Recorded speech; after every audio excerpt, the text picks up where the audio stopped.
Good morning, everyone. Taking our lesson further, today we'll be starting with the next topic of federalism, that is center and state relation. इस topic में we'll study about the central and state government relationship before 1990 and what was their relationship after 1990. हमने पढ़ना है कि कैसे 1990 तक उनका relationship था और कैसे this relationship was changed after 1990. Now before 1990, for a long time the same party ruled both at the center and in most of the states. That means काफ़ी टाइम तक सेम पार्टी ने ही rule किया both as the central government and in most of the states. This meant that the state government did not exercise their rights as autonomous federal units. Since both the government was from the same party, जो central government थी वो भी same party की थी और जो most of the state governments थी वो भी सेम पार्टी की थी. And this was the reason that most of the state governments did not exercise their rights as autonomous federal units. मतलब स्टेट गवर्नमेंट ने अपनी राइट्स का वैसे यूसेज नहीं किया as an autonomous federal unit. Autonomous means as an independent body. The state government did not exercise his rights because same party की central और state government होती थी and we know that central government is more powerful than the state government. But when the ruling party at the state level was different, the parties that ruled at the center tried to undermine the power of the states. But जैसे ही central की government कहीं किसी और party की आ गई और state government किसी और पार्टी की हो गई तो उससे क्या होना स्टार्ट हो गया. The central government started undermining the powers of the state. Undermine means कि उनकी पावर्स को दबाना शुरू कर दिया सेंट्रल गवर्नमेंट ने, क्योंकि अब दोनों सेंट्रल और state government was from the different parties. तो सेंट्रल गवर्नमेंट ने क्या किया, उन्होंने स्टेट गवर्नमेंट की पावर्स को कंप्रेस करना शुरू कर दिया, सप्रेस करना शुरू कर दिया.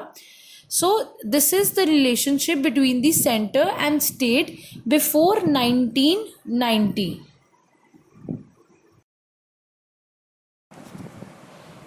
But all this changed significantly after 1990. Now 1990 was the beginning of the era of coalition government. Now what is coalition government? Coalition government means when two or more parties come together and they form an alliance to contest the elections, it is known as coalition government.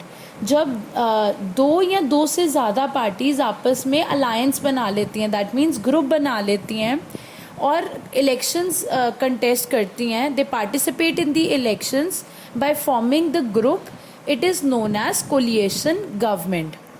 Now, why it was the era of coalition government? Because no single party got a clear majority in the Lok Sabha, so the major national parties had to enter into an alliance with many regional parties to form the government at the center.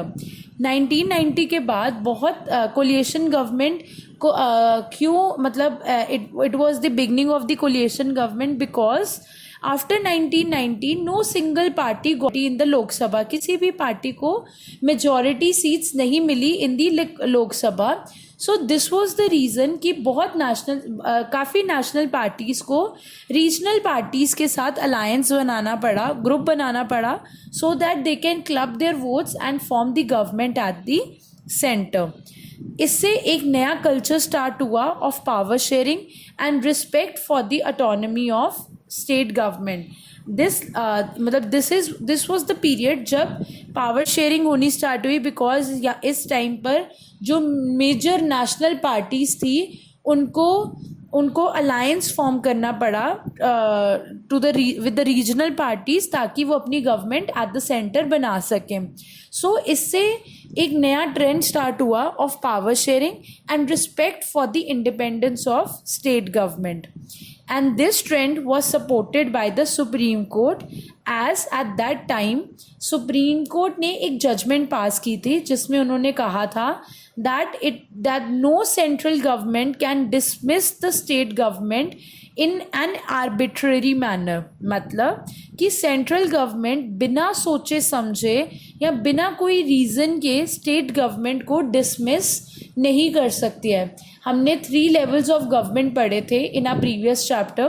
तो उसमें हमने पढ़ा था that this we have central government at the top most level, then we have the state government, और last में हमारे पास local government होती है हमारी कंट्री में.